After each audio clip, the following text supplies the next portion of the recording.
अस्सलाम वालेकुम पाकिस्तान, आप देख रहे हैं ओसाफ रमज़ान की खुसूसी नशरियात। मैं हूं आपका मेज़बान हसनैन लियाकत और मेरे साथ हैं गज़ल अशरफ। ख़वातीन व हज़रात, आज अगर रमज़ान की बात की जाए तो ये मुक़द्दस महीना अपनी बरकतों, रहमतों और मग़फ़िरत के साथ हम सब के दरमियान मौजूद है। ये वो ख़ास वक्त है जब हम अल्लाह की रज़ा की खातिर अपनी इबादत में मुखलिस होते हैं और अपनी रूहानी सफाई के साथ साथ जिस्मानी सेहत का भी ख्याल रखते हैं।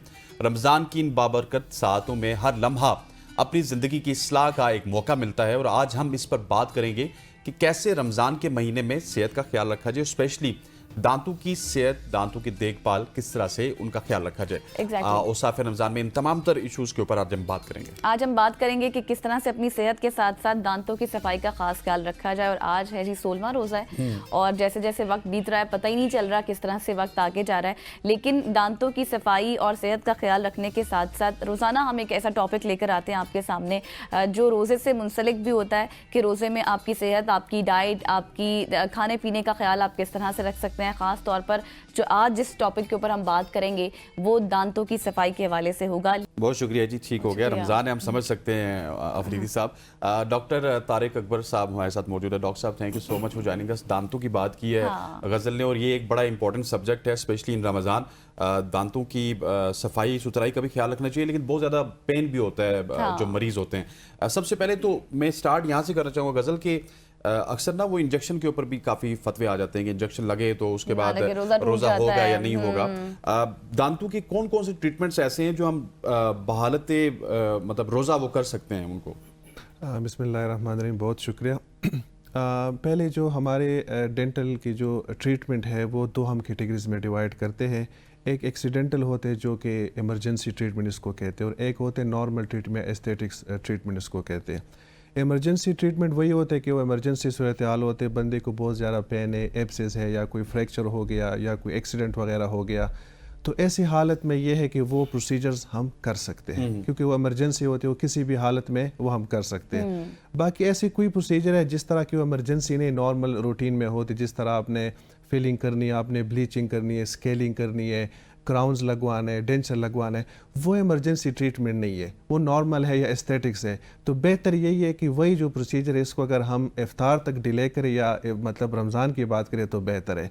लेकिन यह है कि हम इस ट्रीटमेंट को भी कर सकते हैं, लेकिन इसमें ये चांसेस होते हैं कि कभी कभार किसी ऐसी कोताही हो जाए डॉक्टर से या कोई असिस्टेंट वगैरह से कि जो पानी या ब्लड वगैरह या जो मटेरियल यूज़ होते हैं वो आप हल्के नीचे चला जाते तो वहाँ पे आपका रोज़ा ख़राब होता है। तो बेहतर ये है कि जो इमरजेंसी ट्रीटमेंट वो तो मजबूरी होती है, लेकिन जो नॉर्मल प्रोसीजर है, नॉर्मल ट्रीटमेंट है, अगर इसको हम अफ्तार तक या ईद तक डिले करें तो बेहतर है। सही। तो डॉक्टर साहब क्या रिकमेंड करते हैं आप लोग अपने पेशेंट्स को जब वो आपके पास आते हैं कि आप सहरी में, इफ्तारी में ऐसी कौन सी ग़िज़ाएं खाएं जिनके दांतों के बहुत से मसाइल अक्सर ज़्यादा होते हैं?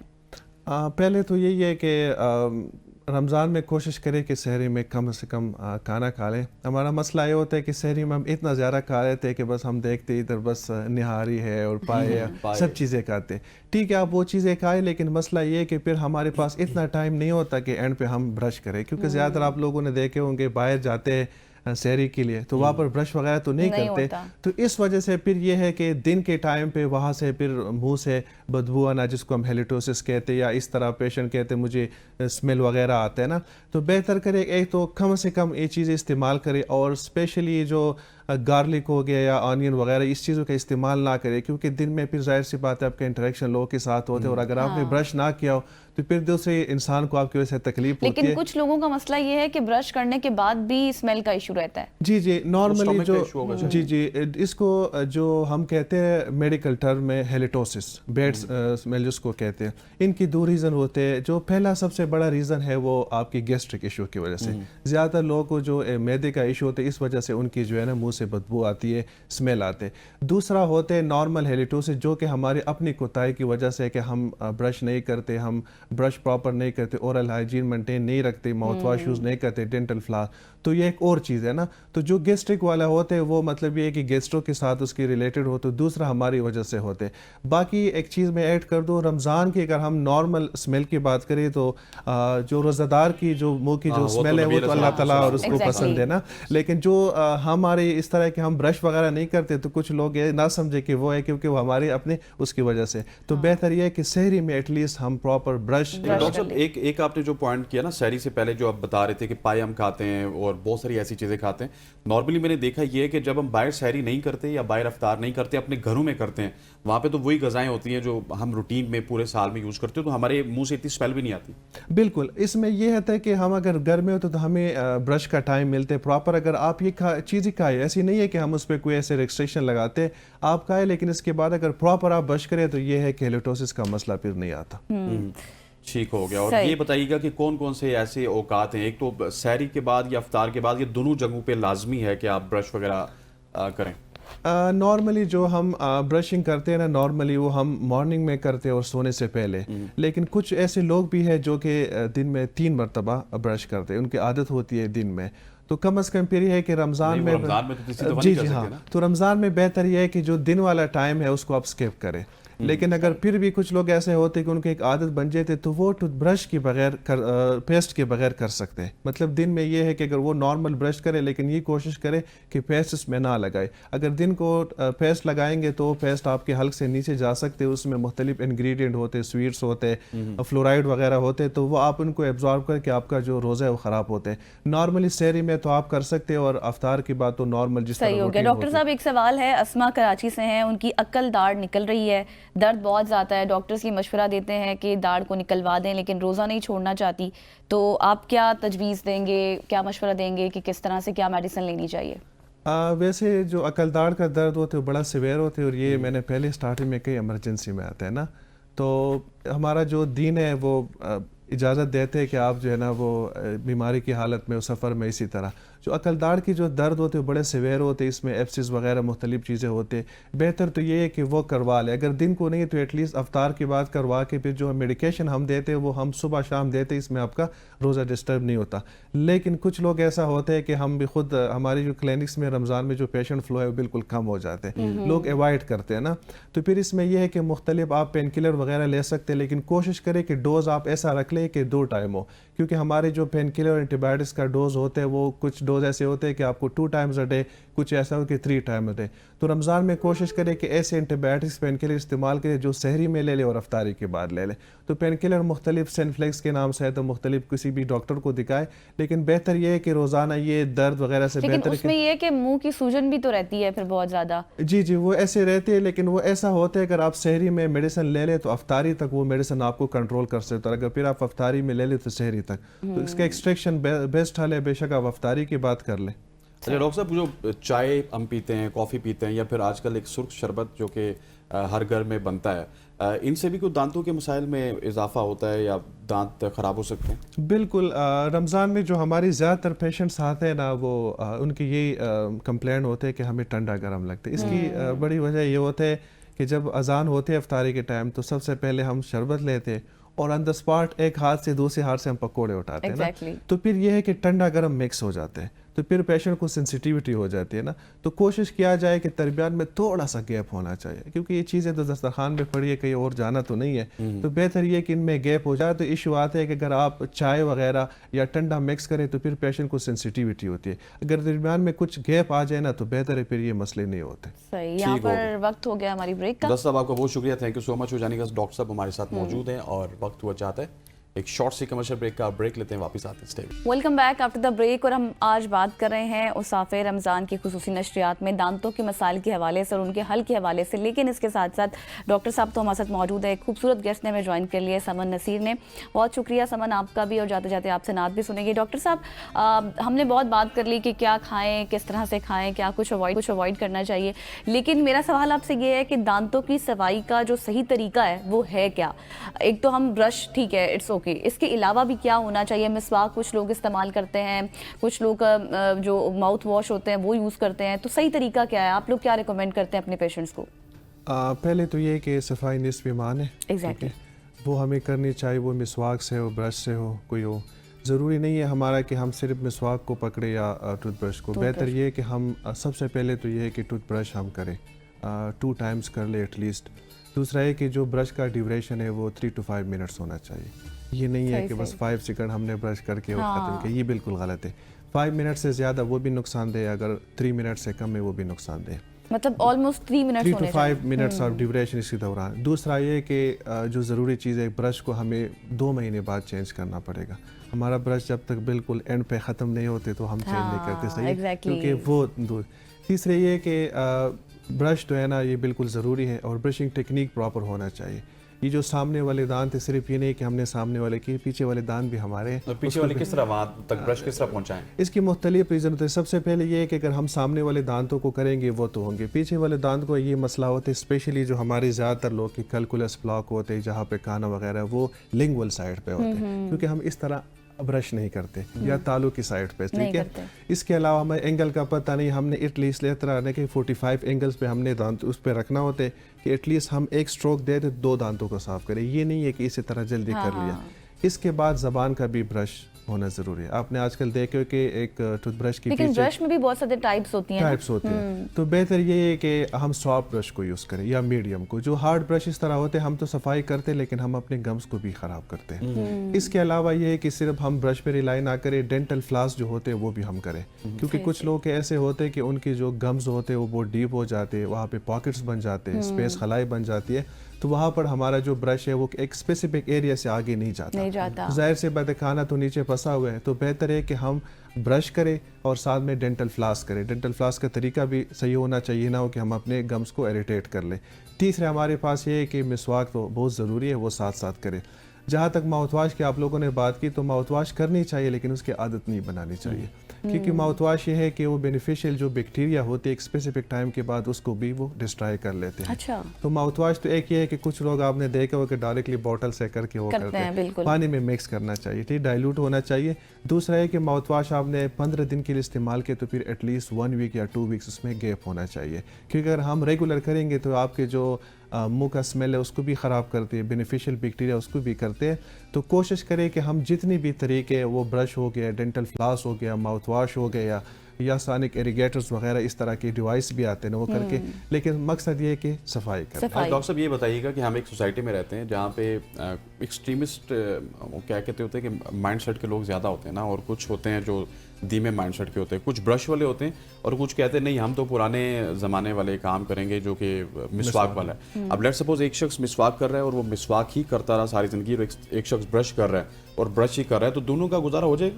मेरे ख्याल में दोनों गलत कर रहे हैं। दोनों को दोनों करना चाहिए। अच्छा, दोनों करना चाहिए, क्योंकि मिसवाक सफाई भी है, साथ में आपकी सुन्नत भी है, ठीक है। आप सफाई भी कर रहे हो, सुन्नत भी, सवाब भी कमा रहे, लेकिन सिर्फ अगर आप ये करेंगे कि मसवाक से सफाई हो जाए तो ये भी गलत बात है, क्योंकि मसवाक आपकी गम्स की हर जगह तक नहीं पहुंच सकती ना। तो बेहतर यही है कि आप मिसवाक भी कर लें, क्योंकि इस्लाम तो इजाज़त देता है सफाई की, वही मसवाक से और ब्रश से अगर आप दोनों करें तो आपके दोनों रिक्वायरमेंट भी पूरी हो जाती है और सवाब भी मिल जाएगी, सफाई भी हो जाएगी। अच्छा, कुछ लोग, हम अक्सर जब शो कर रहे होते हैं तो हमारे पास कॉल्स भी आती हैं, तो लोग यही सवाल करते हैं कि हमारे दांतों का या बच्चों के दांतों का पीलापन बहुत ज़्यादा है, उसके लिए क्या ट्रीटमेंट आप लोग करते हैं अपने पेशेंट्स का?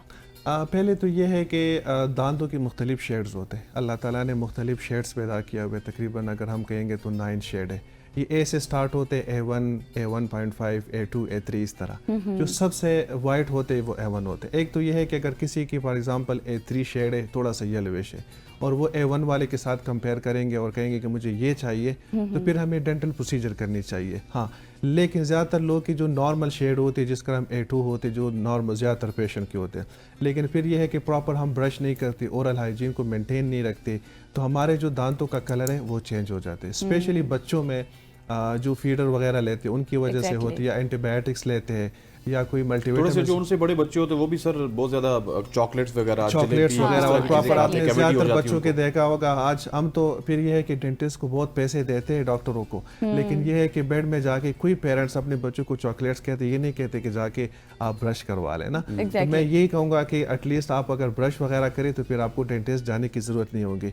तो ये जो आप लोग कहते हैं ना थोड़ा येलो होते पीलाहट, ये मुख्तलिफ वजह से होते। एंटीबायोटिक्स अगर हम फीमेल की तरफ जाए तो प्रेगनेंसी में भी ये जो कलर है वो चेंज होते हैं। डायबिटिक पेशेंट का भी होता है, ब्लड प्रेशर वाले पेशेंट का भी होते हैं ना, तो मुख्तलिफ रीजंस हो सकते हैं। लेकिन इसमें हमारे माशरे में जो मैंने अपने क्लिनिक्स और अपने उसमें देखे, वो ये है कि हम अपने ओरल हाइजीन को मेंटेन नहीं रखते। अच्छा। तो इसके लिए फिर ये है कि अगर हम चाहते तो मुख्तलिफ प्रोसीजर्स होते हैं जिनके साइड इफ़ेक्ट भी होते हैं, तो फिर हम दांतों को थोड़ा सा लाइट करवा लेते हैं, वो मुख्तलिफ प्रोसीजर्स होते हैं उनके। सही। और इसके मतलब आप अगर ये देखिए कि पीलापन है लेट सपोज, तो उसको हमने अगर काउंटर करना है, आपके पास जाने से पहले क्या उसको काउंटर करने के लिए क्या कुछ करना चाहिए? अगर नॉर्मली हम खाना वगैरह खाए और हम 2 दिन तक ब्रश ना करें तो उस टाइम हमारे दांतों के ऊपर एक लेयर होते हैं ना, वो सॉफ्ट होते हैं। वो अगर आप दूसरे दिन बाद भी ब्रश करें तो वो रिमूव हो जाते हैं, लेकिन 2-3 दिन बाद अगर आप ब्रश ना करें तो वो लेयर्स जो है ना वो सख्त हो जाते हैं। सही है। वो पहले प्लॉक होते हैं, फिर वो कैलकुलस, तो बेसिकली वो बैक्टीरिया होते हैं, तो फिर वो कैलकुलस स्टोन बन जाते हैं। तो फिर आप जितना भी ब्रश करेंगे वो आप दांत के ऊपर नहीं करते, आप उस स्टोन के ऊपर ब्रश करते हो, उसका कोई फ़ायदा नहीं है। तो अगर इनिशियल स्टेज में तो हम खुद घर में कवर कर सकते हैं, लेकिन अगर उस पर कुछ टाइम होगा तो फिर हमारे पास आना पड़ेगा वो डेंटल स्केलिंग जिसको कहते हैं, क्योंकि जाहिर सी बात है इंस्ट्रूमेंट के थ्रू वो जो है वो उसको हटानी पड़ेगी। लेकिन ये नहीं है कि एक मरतबा पेशेंट है उसने स्केलिंग को वो कहेंगे ठीक हो गया, फिर भी मरीज को सफाई। अच्छा, स्केलिंग करनी पड़ती है। लेकिन एक यहाँ पे सर पॉइंट आ गया कि मैं अक्सर जाता हूँ ना जब अपने गाँव में, तो मेरे दांत भी खराब होते हैं, तो मैं अखरोट का जो मिसवाक है ना उसको करने की कोशिश करता हूँ, वो सफाई कर देता है। बड़ा ज़बरदस्त है इस हवाले से। जहाँ तक मिसवाक की बात आ जाती तो आजकल जितना भी रिसर्च हुआ है तो मिसवाक से जो 90% इंग्रेडिएंट रिलीज हो जाते हैं ना वो दांतों के लिए सेहतमंद है। वो आपकी जो है ना येलोइश को भी ख़त्म करते हैं, आपके मसूड़ों को मजबूत भी बनाते हैं ना, और इनसे जो रस वगैरह जो फ्लूइड्स रिलीज हो जाते हैं, तो बिल्कुल ये आपके गांव में भी हम एक और चीज़ कहते हैं, पता ना आप लोग उसको क्या कहते हैं, हम तो दंदासा कहते हैं जो ख़वातीन यूज़ करते हैं ना, तो ये भी इस तरह होते हैं कि बिल्कुल एक हद तक कर सकते हैं, लेकिन अगर बहुत ज़्यादा एक्सट्रीम पे चला जाए ना तो फिर ये भी काम नहीं करता। तो दांतों की जो बीमारियां हैं जितनी भी अभी हम डिस्कस कर रहे हैं, ये दिल की बीमारियों का भी वजह बनती हैं, कॉज बनती हैं? बिल्कुल। हमारे पास अगर इसको हम करेंगे तो स्पेशली बच्चों में जो ऐसे बच्चे होते हैं जिसको जेनेटिक कोई कार्डिक प्रॉब्लम होते हैं या उसका कोई पैदाइश की वो टाइम पे, तो ऐसे बच्चों का हमारे पास आ जाते हैं, उनके दांत बिल्कुल ख़राब होते हैं। उनके दांत ऐसे, अभी मैंने लास्ट वीक एक पेशेंट को ट्रीट किया, उसकी उम्र थी 8 साल, उनकी कोई दांत नहीं, तो जितनी भी दांत थे वो सब मसूड़ों के साथ ख़त्म हुए थे। अच्छा। ना, तो उनके मुख्तलिफ रीज़न, क्योंकि मेडिकल कंडीशन होती है, ये एक होते हैं कि पहले उनको कार्डिक इशू होते हैं और फिर दांतों का इशू, फिर इसमें हमें बड़ा एहतियात करना पड़ता है। अगर हमें खुदा न ख्वास्ता कोई एक्सट्रैक्शन करनी पड़ती है, कोई रूट केनाल, तो पहले हम कार्डिक जो सर्जन या फिजिशियन है उनसे परमिशन लेनी पड़ती है, क्योंकि ये ना हो कि हम कैसे कोई इंजेक्शन लगे, ऐसे कोई प्रोसीजर करे जो कि अल्लाह ना करे कोई डेथ का सबब बन जाए। और बाकी ये है कि अगर आपको कार्डिक इशू है तो फिर यह है कि आपके दांत उसके साथ बिल्कुल एक दूसरे के साथ रिलेटेड है, तो हमें बड़ा ख्याल रखना पड़ता है कि उसको दिल का इशू कब से, और इन चीज़ों का बड़ा ख्याल रखना। डॉक्टर साहब, thank you so much for joining us, pleasure talking with you. 7 जाते जाते आपसे ना सुनेंगे प्लीज़। जी हसनैन और गज़ल, बहुत शुक्रिया आप दोनों का। अस्सलाम वालेकुम नाज़रीन, कौथम रमज़ान दस्तरखान वसाफ में खुशामदीद। मैं हूँ आपकी मेज़बान रज़ा फ़ातिमा। कश्मीर कुकिंग ऑयल, रोज़ पेटल और मरहबा ने दस्तरखान वसाफ को आप तक पहुँचाने के लिए हमारा स्पेशल साथ दिया है। उम्मीद है आप सब अपने घरों में खैरियत से होंगे, बहुत खुश होंगे, अपने रोज़े बहुत अच्छे तरीके से गुजार रहे होंगे। तो दस्तरखाने वसाफ में आज क्या बनेगा ये जानने के लिए चलते हैं अपनी प्यारी सी शेफ़ आयशा की जानिब, जो एज यूजुअल कामों में लगे हैं, बिजी हैं। वालेकुम अस्सलाम। क्या हाल है? अल्हम्दुलिल्लाह मैं ठीक हूँ, आप कैसी हैं? अल्लाह का शुक्र। सब बात बाद में। 1/4 कप पानी को मैंने बॉईल करके थोड़ा सा रिड्यूस करके इसमें डाले। आप बताएं कैसी हैं अब? अल्हम्दुलिल्लाह मैं ठीक हूँ। बिजी शेफ आज तो पहले से ही बहुत आज मसरूफ हमारा है। है एक डिजर्ट है जिसको बना के हमें ठंडा करना होता है, तो एक तो उसका काम था। फिर हमारी आज है क्रीमी चीज हांडी। और आप बताओ सब खैरियत? जी बहुत प्यारी लगी थी माशाल्लाह। Thank you so much. अच्छा, ये बहुत सिंपल है। कौन सा डिजर्ट बनेगा आज? ये इतना सिंपल है कि ये कोई 4 से 5 साल के बच्चे भी खुद अगर उनको सामान निकाल कर बना रहे हैं, बीट करना है और कुछ भी नहीं है। हम बना रहे हैं मौका क्रीम। मौका क्रीम होता है जिसमें आपका चॉकलेट और कॉफ़ी का यूज़ होता है, और ये हमारे पास कॉफ़ी है कि कम हम यूज़ करेंगे क्योंकि फरमाइश आई थी कि आप कॉफ़ी बहुत ही स्ट्रॉन्ग बना देते हैं। और हम इसमें कोको पाउडर यूज़ करेंगे। मेरे पास डाइजेस्टिव बिस्किट का क्रम है और केक का जो स्पॉन्ज होता है उसका स्पंज है, उसको खाली मैंने चूरा किया है।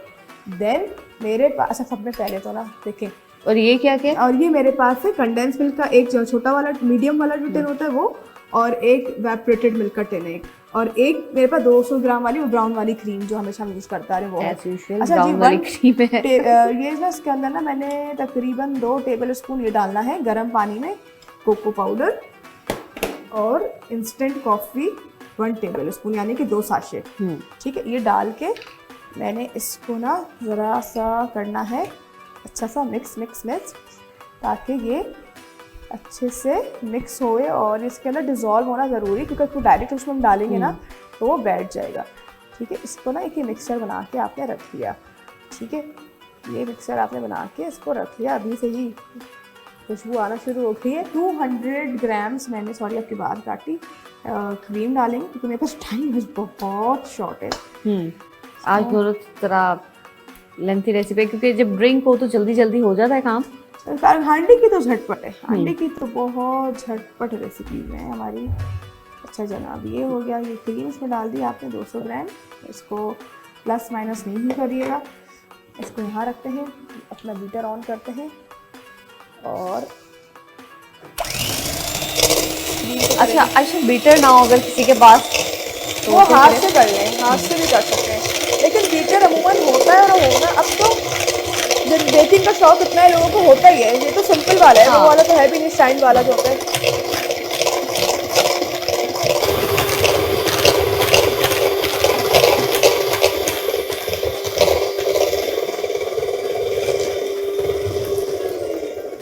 बहुत ज़्यादा बीट नहीं करना है इसको।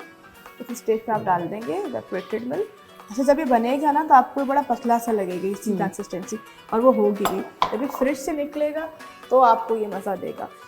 ठीक है, ये आप डाल देंगे इसके अंदर पूरा का पूरा, शुगर नहीं डालना है, पूरा का पूरा 1 टिन कंडेंस मिल्क का। उसको आप चाहे ना छोटे छोटे शॉर्ट ग्लासेस में भी जमा सकते हैं। अक्सर रेस्टोरेंट्स में इसी तरह से होता है। हाँ जी, वो जहाँ बुफे लगते हैं ना ऐसे ही होता है। आप आई थी मुझसे होटल मिलने जब, जी, तो आपने देखा था कि वहाँ इतना छोटे छोटे क्यूट से शॉर्ट्स थे, लेकिन आपने तो कुछ भी नहीं खाया था। मुझसे लोग यही शिकायत करते हैं, मैं एक जगह इफ्तार पार्टी पे गई, आप तो कुछ खाती ही नहीं है, आप तो कुछ खाती ही नहीं है। हालांकि मुझे लगता है कि अपनी तरफ से मैंने काफ़ी कुछ खा लिया होता है, या शायद मुझे लगता है मेरे खाने की स्पीड बहुत तेज है। अच्छा जी, ये हो गया। अभी इतना पतला है, ये इतना ही पतला रहेगा। ठीक है, इसको हमें जमाना है, इसके अंदर हम ये डालेंगे। इसको निकाल लो मैं तो। हाँ जी, इसको निकाल लेंगे, इसको अच्छा ले लूँ। अच्छा जी, ये करने के बाद ना हम बनाएंगे, फिर हम इसकी असेंबलिंग करेंगे और बड़ी सिंपल इसकी असेंबलिंग है। हाँ, अगर ये मेरे पास क्योंकि जमा हुआ नहीं है तो थोड़ा सा आपको लगेगा, थोड़ा सा और इसको बीट करेंगे और इसकी असेंबलिंग करके हम इसको ठंडा होने के लिए रखेंगे। इन द मीनवाइल हम बनाएंगे अपनी चिकन हांडी। ठीक है, ये हुआ। ठीक है, अच्छा जी, ये हो गया है। इसको उससे ज़्यादा नहीं करेंगे। मैं लूँगी इसमें स्पंज का क्रम। ठीक है, इसको थोड़ा सा दबाएंगे ये करके। ठीक है, और इसी बाउल में इसको सर्व कर देंगे। इसी बोल में सर्व करेंगे। इसको थोड़ा सा दबा दें। इसके ऊपर डाइजेस्टिव बिस्किट पे 4 से 5 से, इसका भी हमने क्रम कर लिया तो थोड़ा मोटा मोटा करेंगे। ठीक है, ये करने के बाद अच्छा, आयशा ने हमें हर तरह के मतलब डिफरेंट चीज़ें सिखाई हैं, चाहे इंग्लिश खाने हो, देसी हो, और मीठे बड़े मज़े मज़े के सिखाए हैं। चाइनीज़ और सॉसेस तो वैसे ही आपकी मशहूर हुई पड़ी है मेरे ख़ानदान में। तो सूजी का हलवा, सूजी का हलवा हमारा भाई बड़ा हिट गया माशाल्लाह। आपका condensed milk, evaporated milk, whipping cream, हर चीज़ बिल्कुल चिल्ड होनी चाहिए, तब जाके वो बीट होगा तो बनेगा। ठीक है जनाब, ये आपने इसमें डाल दिया है।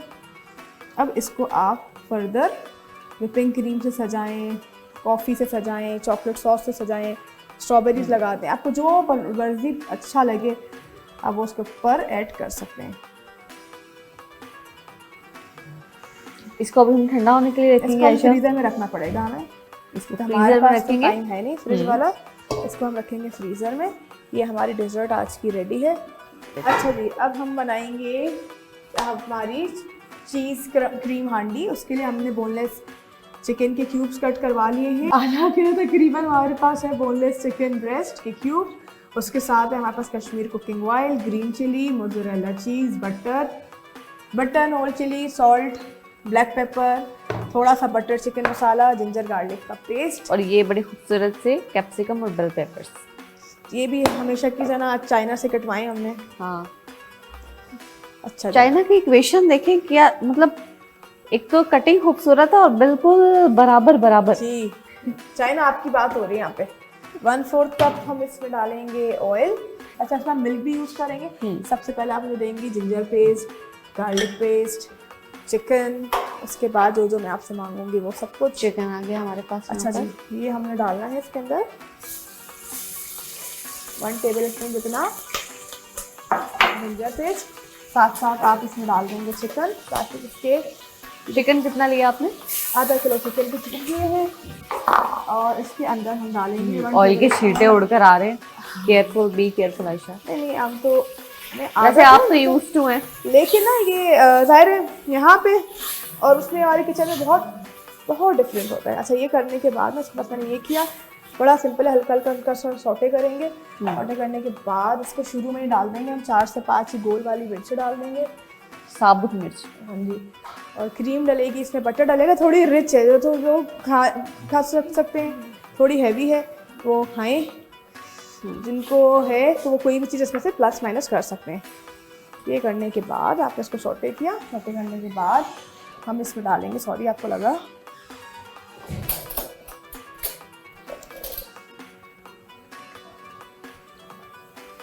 ये है बटर चिकन मसाला, इजीली अवेलेबल है। 2 टीस्पून आप ये डाल दें, बहुत अच्छा फ्लेवर देता है। फिर सॉल्ट आप कम डालिएगा, थोड़ा सा ब्लैक पेपर डालूंगी मैं,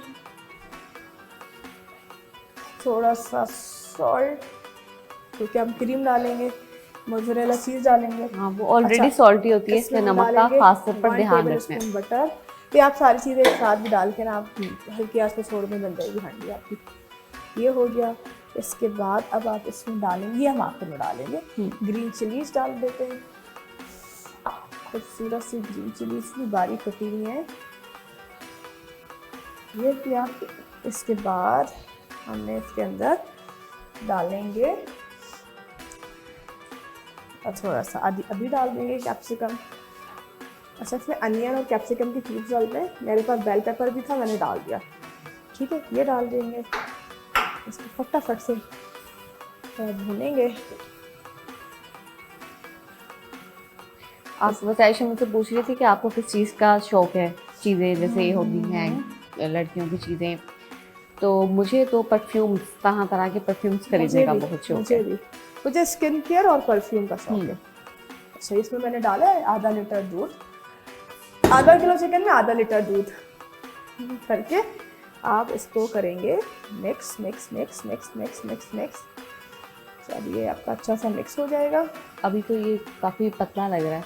हाँ अभी इसे थिक करेंगे ना इसको, अभी हम इसमें डालेंगे क्रीम डालेंगे, अभी हम इसके अंदर चीज़ एंड पे डलेगी। चीज़ एंड पे डलेगी, उससे थिक होगा। मैदा भी डाल सकते हैं और बटर चूँकि मुझे कम लग रहा है, ये होता है मेरा बटरी हांडी होती है, ये आपने तकरीबन हाफ कप बटर डालना है इसके अंदर। और इसे ये अभी आपने ये कौन सा मसाला यूज़ किया? बटर चिकन, बटर चिकन मसाला। तो बटर चिकन से किसी दिन ये भी सीखेंगे आपसे आयशा, इंशाल्लाह ज़रूर। बड़ा फेमस डिश है, इंडिया में बहुत चलता है। इंडिया में बहुत चलता है और अब उसको देखते हुए पाकिस्तान में भी आ रहा है। लगती है, लेंदी है, इजी, मुश्किल तो कुछ भी नहीं है। अब शायद मुझे कुकिंग का शौक है इसलिए लेंदी है बहुत, क्योंकि आपको उसको रोस्ट करना पड़ता है टोमेटोज को पहले और फिर आप उसको यूज़ करो, फलाना करो, तो बड़ी लंबी कहानी हो जाती है। जी तो चिकन हांडी हमारी ऑलमोस्ट डन है आयशा, अब मज़ीद क्या रह गया? अब मज़ीद ना आप मुझे वहाँ से प्लीज़ क्रीम उठा दें। 1 कप क्रीम है, मेरे ख्याल से हमें आधा डालने की ज़रूरत पड़ेगी, हम इसमें हाफ क्रीम डाल देते हैं। चीज़ और ग्रीन चिलीज भी दे दूँ? आप चीज़ दे दें मुझे, ग्रीन चिली थोड़ी सी ऑन टॉप डाल देंगे गार्निश में। बस क्रीम हमारी हाफ कप में थोड़ी ज़्यादा, ये देखें हांडी का आप टेक्सचर चेक करें बस। जी तो नाजरीन चिकन चीज़ हांडी हमारी यहाँ पे तैयार हो चुकी है और इसको कर दिया है डिश आउट। अब हम इसको, यहाँ पे हमारा डिज़र्ट भी ठंडा होकर आ चुका है, तो इसको हम ले जाए अपने काउंटर पे। इसको हम लेके चलते हैं। जी तो नाजरीन ये थी हमारी आज की डिशेस, चिकन चीज़ हांडी। और डिज़र्ट हमने कौन सा बनाया आयशा? मोका क्रीम। मोका क्रीम बनाई है। उम्मीद है आपको आज की रेसिपीज़ पसंद आई होंगी।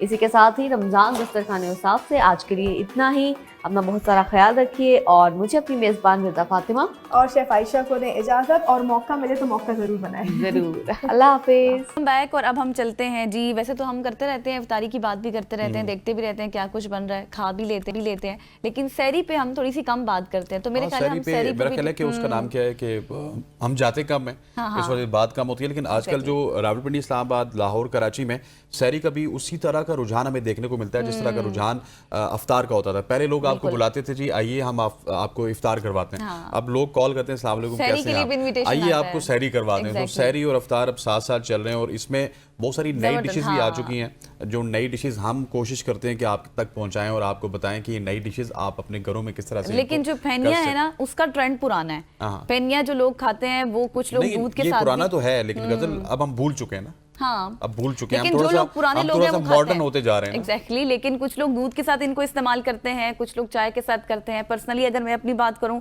तो मैं चाय के साथ ज़्यादा पसंद करती हूँ, लेकिन दूध के साथ भी ट्राई करनी चाहिए। सरगोदा चलते हैं जहां से हमें ज्वाइन करें अकील खान साहब, देखते हैं कि उन्होंने क्या रिपोर्ट तैयार की है सहरी के हवाले से। आपको पता है जैसे रमज़ान का महीना शुरू होता है, फेनियों में बच्चों को बहुत शौक होता है कि फेनियों का जो है सहरी में बच्चे फेनियाँ बहुत शौक से खाते हैं और दोस्तों को गिफ्ट करते हैं हम फेनिये। मैं आया हूँ यहाँ पर फेनिया लेने के लिए। यहाँ की फेनियाँ बहुत मशहूर हैं, सरगोदा शहर की सबसे मशहूर जगह है ये। ताज़ा फेनी बनती है यहाँ पर और दोस्तों को गिफ्ट की जाती हैं और सब बच्चे जो हैं बहुत शौक से यहाँ से फेनियाँ खाते हैं, पसंद करते हैं। इसे बड़ी नफासत के साथ हम तैयार करते हैं। सुबह जो है वो हमारे कारीगर इसमें बड़ी मेहनत करते हैं, लगे रहते हैं। इसमें घी और मैदा इस्तेमाल होता है और बहुत ही खस्ता और लजीज होती हैं ये। लेकिन जैसे ही रमज़ान शरीफ शुरू होता है इसकी मांग में और ज़्यादा इजाफा हो जाता है, फिर हम और ज़्यादा एक्स्ट्रा कारीगर लगाते हैं और ये माल बड़ी नफासत से तैयार करते हैं। लोग जो है वो बड़े सहरी में बड़े शौक़ से इसे इस्तेमाल करते हैं और ये बड़ी हाज़मेदार होती हैं, खस्ता होती हैं। लोग बड़े शौक़ से अपने बच्चों के लिए यहाँ देते हैं उन्हें सहरी में, और लोग जो है यहाँ से ख़रीदारी करके दूसरे शहर में भी भेजते हैं। और माशाल्लाह इसकी मांग में रमज़ान शरीफ की जो चल रहा है बहुत ज़्यादा इजाफा होता है। जी, तो ये हमने फेनियाँ देखी हैं किस तरह से इनको बनाया जाता है। खाने का तरीका तो आपको पहले ही गज़ल बता चुकी है। इनको आप चाय से भी खा सकते हैं, उसके साथ साथ दूध के साथ भी खा सकते हैं, और भी बहुत सारे शायद तरीके हों जिनके साथ आप इनको खा सकते हैं। अब रुक करेंगे गुजरांवाला का। गुजरांवाला से हमने आपको सहरी ज़रूर बताई थी कि सहरी वहाँ पे किस तरह होती है, लेकिन गुजरांवाला के लोग अफ्तार कैसे करते हैं, अफ्तार में कौन कौन सी ऐसी डिशेज़ हैं जो गुजरांवाला में बनती है, क्योंकि गुजरांवाला का ताल्लुक पाकिस्तान के उन शहरों में है जो टेस्ट के हवाले से जाने जाते हैं और गुजरांवाला के पहलवान भी अपने खाबू की वजह से ही वहाँ पर पहलवान जाने जाते हैं। सो हमारे साथ इस वक्त गुजरांवाला से मौजूद है मुदस्सिर बुखारी। मुदस्सिर के पास जाते हैं। जी मुदस्सिर। हाँ जी बिल्कुल, पहलवानों के शहर गुजरांवाला के शहरी जो है अफ्तार में भी चटपटी चीज़ें खाना पसंद करते हैं। मैं इस वक्त मौजूद हूँ मॉडल टाउन की एक मशहूर दुकान पे, जहाँ पे ख़ास तौर पर रमज़ान मुबारक के अंदर चिकन समोसा, चिकन पकोड़ा और चिकन कचौरी तैयार की जाती है। दूर दराज से भी लोग यहाँ पे ये चीज़ें ख़रीदने के लिए भी आते हैं और खाने के लिए भी आते हैं। मेरे साथ एक शहरी मौजूद है, आइए उनसे जानते हैं। जी सर बताइएगा, आप यहाँ पे आए हैं, कहाँ से आप आए हैं और क्या चीज़ लेना पसंद करेंगे? जी मैं लाहौर से आया हूँ। मुझे पता चला था पहलवानों का शहर है, यहाँ समोसे बहुत अच्छे मिलते हैं, चिकन वाले ख़ासकर, और मेरी बड़ी ख्वाहिश थी कि मैं गुजरांवाला आऊँ और यहाँ आके यहाँ का फ़ूड ट्राई करूँ। फ़ूड बहुत अच्छा है और बहुत हेल्दी है, बहुत क्लीन है, तो मैं सबसे कहूँगा कि इसको एक दफ़ा ट्राई किया जाए गुजरांवाला के शहर। हाँ जी बिल्कुल, जैसा कि आपने शहरी की बात सुनी है, शहरी का कहना है कि वो लाहौर से आए हैं, यहाँ पे मेहमान हैं किसी के घर, और ये ख़ास तौर पर यहाँ पे जो है ये चिकन पकोड़ा और चिकन समोसा ट्राई करने के लिए आए हैं। जी अच्छा, तो हम बात कर रहे थे ना जाने से पहले कि वहाँ पर क्या क्या किस किस तरह की इफ्तारी डिशेस होती हैं, लेकिन अब मैंने देखा है कि पहलवानों के शहर गुजरांवाला में हसनैन शहरियों ने इफ्तार में ना तमाम जितनी भी आलू की डिशेस होती थी उनको पीछे छोड़ दिया। अब हर डिश में जो है ना, हाँ बिल्कुल, और जो है ना वैसे भी मोटापा कर देता है, तो चिकन को जो है वो ले आए हैं। चिकन समोसा है, exactly, chicken samosa, chicken pakora, chicken kachori और चिकन रोल खरीदने के लिए मशहूर खाबा जो है वो इन पॉइंट्स का रुख किया हुआ था और बहुत ही ज़बरदस्त जो है मुदस्सिर बुखारी ने ये रिपोर्ट तैयार की है जो आप सब ने मुलाहिजा किया। अब हम चलते हैं जी गुजरात, जहाँ पर एक बार फिर से आपको सहरी दिखाएंगे कि वहाँ पर सहरी किस तरह से हो रही है। फी सबिलिल्लाह जो है वो सहरी करवाई जा रही है, इफ्तार भी कराई जाती है, हज़ारों लोगों को कराई जाती है, एग्जैक्टली। और वहाँ से हमें ज्वाइन कर रहे हैं मिर्ज़ा आमिर बेग साहब, देखते हैं कि उन्होंने कैसी रिपोर्ट तैयार की है। जी बिल्कुल, हम इस वक्त पाकिस्तान मरकजी मुस्लिम लीग के जो है सहरी किचन में मौजूद है और हमारे साथ सज्जाद डार जो है जनरल सेक्रेटरी वो मौजूद है। इनसे जानते हैं कि ये सहरों और अफ्तार का जो किचन है किस तरह चला रहे हैं और कितने बंदे इससे मुस्तफीद हो रहे हैं। बिस्मिल्लाहिर्रहमानिर्रहीम। रमज़ान जी अल्लाह ताला की रहमतों बरकतों का महीना है और ये रहमतें और बरकतें हम देख रहे हैं। अल्लाह ताला इस महीने में अपने बंदों का रिज़्क जो है वो खोल देता है। इस वक्त अल्हम्दुलिल्लाह डिस्ट्रिक्ट गुजरात के अंदर हमारे 144 दस्तरखान हैं, जिनमें जो पब्लिक पॉइंट है वहाँ 30 दस्तरखान लगाए जाते हैं, शहरी के 20 दस्तरखान हैं। इसी तरह मसाजिद के अंदर, मदारस के अंदर, जो हस्पताल हैं उनके अंदर 94 दस्तरखान है, ये चल रहे हैं। और जो शहरी है ये इस वक्त 38 हमारे पॉइंट हैं जहाँ पे हम शहरी बनाते हैं, और डिस्ट्रिक्ट गुजरात में 232 के करीब पॉइंट हैं जहाँ ये शहरी तकसीम की जाती है। और इस सारे काम को मैनेज करने के लिए हमारे 1200 वॉलंटियर हैं जो अल्हम्दुलिल्लाह दिन रात इस वक्त इस काम को लेके चल रहे हैं। हम अल्लाह ताला का शुक्र अदा करते हैं कि इस वक्त जब एक महंगाई ने लोगों की कमर तोड़ दी है, तो रमज़ान के महीने के अंदर इतना बड़ा काम ये अल्लाह की मदद और नुसरत के साथ जारी है। जी बिल्कुल, ये जिला गुजरात का सबसे बड़ा सहरी और अफ्तारी का किचन है। जी तो मिर्ज़ा साहब थैंक यू सो मच जी। इस तरह की इफ्तारी, इस तरह की जो सहरी है वो सबको करनी भी चाहिए और करवानी भी चाहिए, क्योंकि अगर आप के पास इस्तात, बहुत सारे ऐसे गरीब ख़ानदान हैं, गरीब लोग हैं जो सफ़ेद पोश तबका है जो सहरी या इफ्तारी नहीं कर सकता, तो इस तरह की आपकी जो एक्टिविटी होती है वो उनको सहरी करने का मौका देती है, इफ्तार करने का मौका देती है, और डेट इज़ वेरी गुड। अब जब इफ्तार की बात हुई है तो रावलपिंडी, इस्लामाबाद में और लाहौर में इफ्तार का वक्त बहुत करीब है। यहाँ पे वक्त हो जाता है एक शॉर्ट सी कमर्शियल ब्रेक का। ब्रेक में आप भी इफ्तार को एंजॉय कीजिए, हम भी इफ्तार को एंजॉय करते हैं। Stay with us. अस्सलामुअलैकुम नाजरीन, कोथम रमज़ान दस्तरखान औसाफ में खुशामदीद। मैं हूँ आपकी मेज़बान रज़ा फातिमा, और दस्तरखान औसाफ को आप तक पहुँचाने के लिए हमारा साथ दिया है तलो कुकिंग ऑयल ने, हमदर्द रूह अफ़ज़ा, रोज़ पेटल, और हर इफ्तार टेबल हो सेफ लाइफ बॉय के साथ लाइफ बॉय ने भी हमारा साथ दिया है। तो आज इफ्तार में क्या बनेगा ये जानने के लिए चलते हैं अपनी प्यारी सी शेफ आयशा की जानिब। अस्सलाम वालेकुम आयशा। अस्सलाम, कैसी हैं रिदा? अल्हम्दुलिल्लाह मैं ठीक हूँ, आप कैसी हैं? अल्लाह का शुक्र है। रोज़ा कैसा गुजर है? अल्लाह का शुक्र है, तबीयत ठीक है अब आपकी? बेहतर है बहुत। आज क्या बनाएंगी? आज हम बनाएंगे हमेशा की तरह 2 डिशेस बनाएंगे। एक हम बनाएंगे लबेशीरी और एक हम बनाएंगे बच्चों के लिए मैक एंड चीज़। लबेशीरी अगेन ईद डिनर, जो भी जिसके लिए भी डिनर, जैसे ईद करीब आ रही है, ईद की मुनासबत से हम डिशेस बना रहे हैं। इसको सबसे पहले हमें दूध, आज भी हमेशा की तरह बड़े प्यारे प्यारे इंग्रेडिएंट्स यहाँ नजर आ रहे हैं, इसमें डाल देंगे। ये हमारा पैन पहले से गर्म था।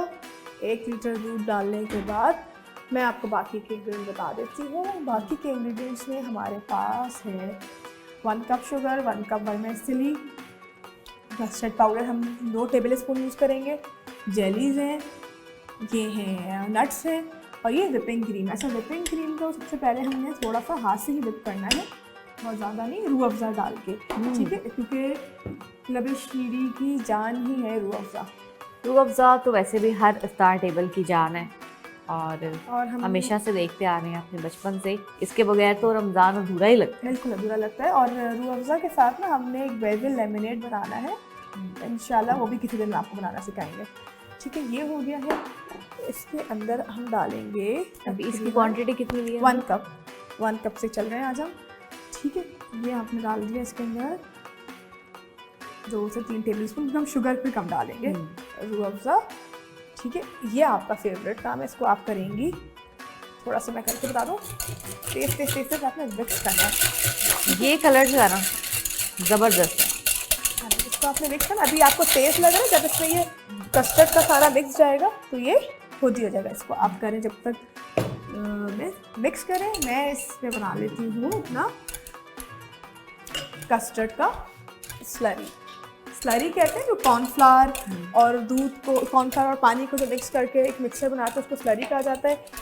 ऐसे ही कस्टर्ड और दूध को जो 2 टेबल स्पून कस्टर्ड में मैं डालूँगी, थोड़ा सा दूध यहीं से ले लेंगे,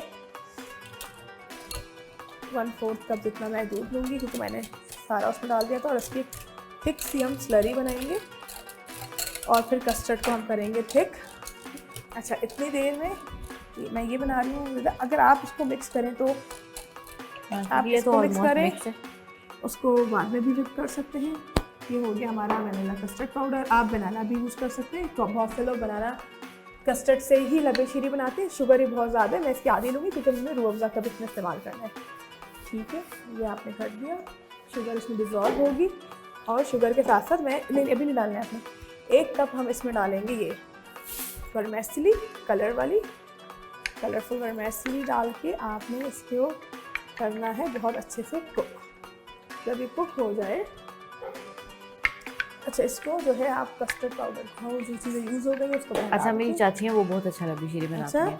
अच्छा मैंने आपको एक टिप दी थी कि आपके पास 1 पैकेट जेली हो जो हल्की जमी हुई हो, ज़्यादा जमी हुई ना हो, वो आप एज इट इज़ इसमें गरम गरम में डालें और इसको मिक्स करें, और जब आप इसको ठंडा करेंगे ना तो वो आपको देगा एक, ये देखें, ये हो गया हमारा। इसको हम इसी क्रीम के मिक्सचर के ऊपर पोर करेंगे। Be careful. आप इसके अंदर अगर वो डालना चाहें, चलो जी ये हो गया है। इसके ऊपर हम डालेंगे थोड़े से ये ड्राई फ्रूट्स जो रह गए थे हमारे पास, ये तो ऐसे ही ठीक है। थोड़ी सी हम डालेंगे इसके ऊपर मज़ीद जेलीज जो बना कर रखी है। जेली सबको बनानी आती है। 1 कप पानी लें, 1 कप जेली मिक्स डाल के उसको मिक्स कर लें गर्म पानी में, तो आपकी ये जेली रेडी है। और बस इसको आपने जैसे भी सर्व करना चाहिए कर सकते हैं। तो जनाब लबे शीरी हो चुका है तैयार, और अब हम बनाने जा रहे हैं मैक एंड चीज़। जी मैक एंड चीज़ बनाने जा रहे हैं। अच्छा मैंने ये लिया है तलो कुकिंग ऑयल, जिस पे सबका इस्तेमाल, ये लिया है मैंने तकरीबन 1/4 कप, और उसमें थोड़े से चिली फ्लेक्स मुझसे गिर गए थे, मैंने डाले नहीं है लेकिन हमारी रेसिपी का भी हिस्सा है। ठीक है, इसमें डालूंगी मैं 1 टीस्पून जितना गार्लिक। अच्छा इसमें ना बटर और ऑयल दोनों डलते हैं। बटर मैं इसमें नहीं डाली क्योंकि हमने इफ्तार में खाना, जब तक बटर जम जाएगा हार्ड हो जाएगा, वरना इसमें आपने डालना है ऑयल, गार्लिक, बटर और मैदा। लेकिन मैं डायरेक्ट ऑयल से बना रही हूँ। और फिर इसको हम बेक भी करते हैं। हम इसको 1 पॉट स्टाइल बनाएंगे, बस इसमें कुक करेंगे और इसको सर्व करेंगे। ये हुआ। इसके साथ साथ मैं डाल रही हूँ उसमें 1 कप चिकन के छोटे छोटे क्यूब्स कट कर लिए थे। इसके ऊपर हमने मिल्क डालेंगे, मिल्क को थोड़ा चिकन को कुक करेंगे। मिल्क के ऊपर हम डालेंगे बाकी सारे चीज़, और मैंने मैकरोनीज जो है बॉयल करके पैकेट्स बना के रखे हुए थे। आप लोग भी ऐसे पैकेट्स बना के रख लिया करें पोर्शन बैग्स में, बॉयल करके ऑलिव ऑयल या ऑयल डाल के। देखिए आप बिल्कुल अलग अलग हैं, अक्सर ऐसे होता है, इवन हमारे घर में भी वो आपस में स्टिक हो जाती है। जी हाँ बिल्कुल हो जाती है। उसको आप वही कह रही हूँ, बॉयल करें, बॉयल करने के बाद उसको स्ट्रेन करें, स्ट्रेन करने के बाद उसको आप वो कर लें, ऑयल लगा लें। उसके बाद हम इसमें डालेंगे बड़े मजे से दूध डालेंगे। कितना डालेंगे दूध? 1 कप डाला है मैंने, बल्कि 1 कप से थोड़ा कम है, ज़रूरत पड़ेगी तो हम और डाल लेंगे। अम्मा कभी हमें पकाओ, हमें सेहतमंद बनाओ। अच्छा जी, ये मैंने ले लिया है मैकरोनीज। आपको कोई भी पास्ता अवेलेबल आप वो ले सकते हैं। ठीक है, मैंने 2 पैकेट लूँगी क्योंकि मेरे पास सॉस थोड़ा ज़्यादा बन रहा है। ये चीज़ सॉस है, अगर आप मैकरोनी ना डालें तो ये चीज़ सॉस आपका रेडी है कि आप बर्गर्स पे भी यूज़ कर सकते हैं मशरूम डाल के, या ऐसे एज इट इज़ भी यूज़ कर सकते हैं। इसको आप हल्का हल्का मिक्स कर रहे हैं, आप मुझे एक कट से दे रहे हैं। ठीक है, ये किया। ठीक है, ये बस चीज़ आपका मेल्ट जैसे जैसे होने लगेगा, ये झटपट रेसिपी आपकी रेडी है। अच्छा, स्टूडियो से आवाज़ें आ रही हैं, आज फिर गजल बहुत खुश हो रही है क्योंकि होंगी उसको ना, उनको lasagne, pasta, pasta, Italian macaroni, food पसंद है। नूडल्स इस टाइप की चीज़ें पसंद अच्छा हैं। ये है, आप इसके घर में अगर ओवन नहीं, आप इसके ऊपर कवर लगाएं जैसे दम लगाते हैं बिरयानी पुलाव वगैरह को, और ये रेडी है। ये आपका और ये कौन सी एक चीज़ कप डाली? मोज़रेला चीज़ डाली मैंने, 1 कप इतनी मोज़रेला डाली है। बाकी येलो चीज़ मेरे पास स्लाइसेस में थी तो मैंने वो डाल दिए हैं। ये कर दिया, ये कर दिया, ये कर दिया, ये आपने स्लाइसेस। अच्छा, बिल्कुल रमज़ान के एंडिंग डेज चल रहे हैं, आप इस सेट की क्या चीज़ सबसे ज़्यादा मिस करने वाली है? सबसे ज़्यादा आपको, सनम को, जो सच बात है। थैंक यू, हम भी आपको बहुत मिस करेंगे और इंशाल्लाह मिलते रहेंगे, यहीं पर रहेंगे हम भी और आप भी इंशाल्लाह। मेरा तो आना जाना लगा रहता है। Islamabad is now my second home town तो मेरा कराची ही है, लेकिन यहाँ पे अब मेरा आना जाना लगा रहेगा ईद के बाद भी इंशाल्लाह। अच्छा, अगर इस स्टेज पे किसी को कुबैश को डालना है तो वो डाल सकते हैं अगर डालना चाहेंगे। और इसके ऊपर आप ब्रेड क्रम्ब और पामेजान चीज़ डाल के, पास्ता डाल के ओवन में भी रख सकते इसको ओवन बेक भी किया जा सकता हैं। ये हो गया, ये हो गया, ये हो गया। है। अभी आप इसको बेक करेंगे? मैं इसको बेक करने का टाइम हमारे पास इस वक्त नहीं है, मगर ये मैं आपको स्टार्ट का करके टाइम बता होने रही हूँ। वाला है। तो ये आपने इस तरह से करके इसको ब्रेड क्रम लगा के आप इसको बेक भी कर सकते हैं। तो ऐसे ही मुझे बड़ा अच्छा लग रहा है, थोड़ा मैसी सा बनता हाँ, है ये। और इसकी लुक भी एक्चुअली यही होती है। हमारी आज की मज़ेदार सी डिशेस तैयार हो चुकी हैं। आयशा, हमने आज क्या बनाया है? अब चूंकि इफ्तार का वक्त होने वाला है तो आयशा, हम सबसे पहले तो धोएंगे लाइफ बॉय से हाथ, क्योंकि लाइफ बॉय देता है हमें जर्म से 100% प्रोटेक्शन। हर इफ्तार टेबल सेफ हो, लाइफ बॉय से हाथ धोना मत भूलें। और इसी के साथ ही मुझे अपनी मेज़बान रिदा फातिमा को और शेफ आयशा को दें इजाज़त। रमज़ान दस्तरखान से हम दोनों को दीजिए इजाज़त। अपना बहुत सारा ख्याल रखिए। कल फिर हाजिर होंगे एक नई डिश के साथ। अल्लाह हाफ़िज़। अल्हम्दुलिल्लाह वस्सलातु वस्सलामु अला रसूलिल्लाह, अम्मा बाद। आज की हमारी गुफ्तगू पारा नंबर 16 के हवाले से है, जिसका आगाज़ इन अल्फाज के साथ होता है, आऊदु बिल्लाहि मिनश शैतानिर रजीम, बिस्मिल्लाहिर रहमानिर रहीम, क़ाल अलम अक़ुल लक इन्नका लन तस्ततीअ मइय सबरा, कि क्या मैंने आपसे नहीं कहा था कि आप मेरे साथ सब्र नहीं कर सकेंगे। और इस पारे का इख्तिताम इन अल्फाज के साथ होता है, कुल, कह दीजिए, कुल्लुम मुतरब्बिसुन, कि हर एक इंतज़ार करने वाला है, फ़तरब्बसू, बस तुम इंतज़ार करो, फ़सतअलमून मन अस्हाबुस सिरातिस सविय्य व मन इहतदा, अनकरीब तुम जान लोगे कि कौन सीधे रास्ते पर और हिदायत याफ्ता है। पारे के आगाज़ में भी इंतज़ार का तज़किरा, क्योंकि सब्र नहीं कर सकते मतलब इंतज़ार नहीं कर सकते। और पारे के इख्तिताम पर भी इंतज़ार का तज़किरा हमारे लिए ये सबक रखता है कि मुसलमान भी मुंतज़िर है और काफिर भी मुंतज़िर है। मुसलमान मुंतज़िर है अल्लाह की नेमतों का और अल्लाह के वादों के पूरा होने का, और काफिर मुंतज़िर है कि वो इस्लाम की हक़ानियत के साबित होने का इंतज़ार कर रहा है कि ये इस्लाम सच्चा है या नहीं है। हर तरह के लोगों को इस पारे में किस खूब अंदाज से झंझोड़ा गया है। अल्लाह ताला फरमाते हैं, मिन्हा खलक़नाकुम, किसी ज़मीन से हमने तुम्हें पैदा किया है, वफ़ीहा नुईदुकुम, इसी में तुम्हें वापस लुटाएंगे, वमिन्हा नुख़रिजुकुम तारतन उख़रा, और दोबारा इसी से तुम्हें निकालेंगे। तो इंसान मट्टी से पैदा हुआ है, फिर इसी मट्टी में दफन कर दिया जाता है और फिर इसी मट्टी से दोबारा ज़िंदा करके उठाया जाएगा। तो आइए इस पारे की रोशनी में देखते हैं कि नेक लोगों का अंजाम क्या होगा और जो काफिर हैं, जो अल्लाह का इनकार करने वाले हैं, उनका अंजाम क्या होने वाला है। नेक लोगों के लिए अल्लाह ताला ने जो इनामात तैयार कर रखे हैं, उनमें से जिनका तज़किरा इस पारे में किया गया है, पहला इनाम सूरह कहफ की आयत नंबर 88 में अल्लाह ताला उनका बदला बयान करते हुए फरमाते हैं, व अम्मा मन आमना व अमिला सालिहा, कि जो ईमान लाया और उसने अच्छे आमाल किए, फ़लहु जज़ाअनिल हुस्ना, तो उसके लिए अच्छा बदला है, व सनक़ूलु लहु मिन अम्रिना युसरा, हम उसे अपने काम में आसानी का हुक्म देंगे। और दूसरा इनाम ये होगा कि उनके लिए जन्नतुल फिरदौस की सूरत में मेहमान नवाजी का और उनकी मेज़बानी का अहतिमाम होगा।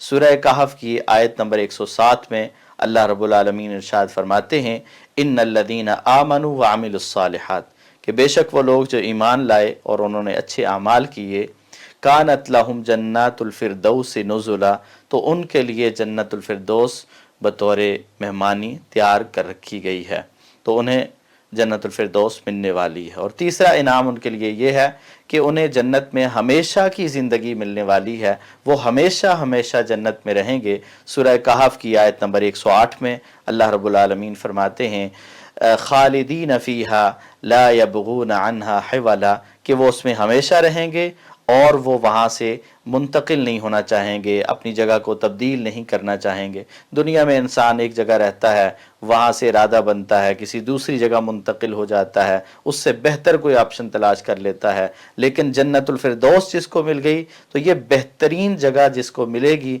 वो उसमें से तब्दील होने का इरादा भी नहीं करेगा और तब्दील होना भी नहीं चाहेगा, वो हमेशा उसमें रहेगा। और इसी तरह चौथी चीज़ कि अल्लाह ताला ने उनके लिए बेहतरीन मकाम और मर्तबा तैयार कर रखा है, आला दर्जा अपने पास तैयार कर रखा है। सूरह मरियम की आयत नंबर 50 में अल्लाह ताला फरमाते हैं वजअलना लहुम लिसान सिद्क़िन अलिय्या, कि हमने उनके लिए ज़िक्र जमील को के बुलंद दर्जे तैयार कर रखे हैं। यहाँ इंसान दुनिया में अपना नाम ऊंचा करना चाहता है और अपना मकाम और मर्तबा बढ़ाना चाहता है। अल्लाह ताला ने जन्नत में अहले जन्नत के मकाम और मर्तबे बहुत ऊंचे बनाए हैं और बहुत आला बनाए हैं। और पांचवा इनाम कि ऐसी जन्नत मिलेगी जिसे जन्नतुल आदन कहा गया है। सूरह मरियम की आयत नंबर 61 में अल्लाह ताला फरमाते हैं जन्नात आदनिन लती वअदर रहमान व इबादहु बिल गैब, के हमेशा की जन्नतें हैं, जन्नात आदन हैं, अल्लाह ने जिनका अपने बंदों से वादा किया है गैब के तौर पर। इन्नहु कान वादुहु मअतिया, बेशक अल्लाह ताला के वादे जो हैं वो पूरे होने वाले हैं। और सूरह ताहा की आयत नंबर 76 में अल्लाह ताला ने फरमाया जन्नात आदनिन, हमेशा की जन्नतें हैं और तजरी मिन तहतिहल अनहार, उनके नीचे से नहरें बह रही हैं, खालिदीन फीहा, उसमें ये हमेशा रहेंगे। और छठा इनाम ये है कि वहाँ मेहमान नवाज कौन होंगे, मेज़बान अल्लाह रब्बुल आलमीन होंगे। ये अल्लाह के ख़ास बंदे हैं। दुनिया में अगर कोई बड़ा कभी इंसान की दावत कर देना और वहाँ उसकी मेज़बानी कर ले तो इंसान बहुत खुश होता है कि आज मुझे फ़लाँ ने बुलाया है, फ़लाँ के घर मेरी दावत है। किसी न किसी तरीके से ना तज़किरा करता है, ज़िक्र करता रहता है कि आज मुझे फ़लाँ ने दावत दी है। किसी न किसी तरीके से ज़रूर इस बात का तज़किरा करता है कि इतने बड़े आदमी के साथ मेरे तल्लुकात हैं। लेकिन अहले जन्नत के मकाम और मर्तबे के क्या कहने, उनकी अज़मत के क्या कहने, उनकी शान व शौकत के क्या कहने कि अल्लाह ताला ख़ुद उनकी मेज़बानी करेंगे। और ये बहुत बड़ी सआदत वाली बात है। सूरह मरियम की आयत नंबर 85 में अल्लाह ताला फरमाते हैं वयौम नहशुरुल मुत्तकीन इलर रहमान वफ़दा, कि उस दिन हम मुत्तकीन को रहमान की तरफ जमातों की सूरत में जमा करेंगे और वो अल्लाह रब्बुल आलमीन के पास जाएंगे और अल्लाह के ये ख़ास बंदे होंगे, अल्लाह ताला इनके मेज़बान होंगे। और सातवां इनाम कि ऐसे लोगों के दिल जो जन्नत में जाने वाले हैं एक दूसरे की मोहब्बत से सरशार होंगे, इनमें नफ़रत और बगावत नहीं होगी, इनमें हसद और बुग़्ज़ नहीं होगा, बल्कि अल्लाह ताला इनके दिलों को मोहब्बत से भर देंगे। सूरह मरियम की आयत नंबर 96 में अल्लाह ताला फरमाते हैं इन्नल्लज़ीना आमनू व अमिलुस्सालिहात, कि वो लोग जो ईमान लाए और अच्छे अमाल करते रहे, सयजअलु लहुमुर रहमानु वुद्दा, अल्लाह ताला रहमान उनके लिए मोहब्बत पैदा कर देंगे। वो एक दूसरे से मोहब्बत करने वाले होंगे, अल्लाह ताला उनसे मोहब्बत करने वाले होंगे, वो अपने रब से मोहब्बत करने वाले होंगे। और ये बहुत बड़ा इनाम है कि इंसान को अल्लाह की मोहब्बत मिल जाए। और आठवां इनाम कि इनके लिए बुलंद व बाला मकाम और मर्तबा होगा। सूरह ताहा की आयत नंबर 75 में अल्लाह ताला फरमाते हैं वमन यअतिही मुमिना, कि जो अल्लाह के पास गया इस हाल में कि वो मोमिन है, क़द अमिलस्सालिहात, और ये दुनिया में अच्छे अमाल करके आया है, फ़उलाइका लहुमुद्दरजातुल उला, अल्लाह फरमाते हैं कि इन लोगों के लिए बुलंद दरजात हैं, बुलंद मकाम और मर्तबा है। और सूरह मरियम की आयत नंबर 57 में फरमाया वरफ़अनाहु मकानन अलिया, कि हमने उसे बुलंद मकाम पर उठा लिया। और नौवां इनाम उनके लिए, नेक लोगों के लिए ये है कि ये नेक लोग अल्लाह की बख्शिश के मुस्तहिक होंगे, अल्लाह की तरफ से मिलने वाली माफ़ी के मुस्तहिक होंगे। अल्लाह ताला इनसे दरगुज़र के मामले फरमाएंगे। सूरह ताहा की आयत नंबर 82 में अल्लाह ताला फरमाते हैं व इन्नी लगफ़ारुन लिमन ताब व आमन व अमिल सालिहा सुम्मा इहतदा, कि बेशक मैं बहुत ज़्यादा माफ़ करने वाला हूँ उन लोगों को जो तौबा करने वाले हैं, जो ईमान लाने वाले हैं और तौबा और ईमान के साथ साथ अमल सालेह करने वाले हैं, हिदायत के रास्ते पर चलने वाले हैं।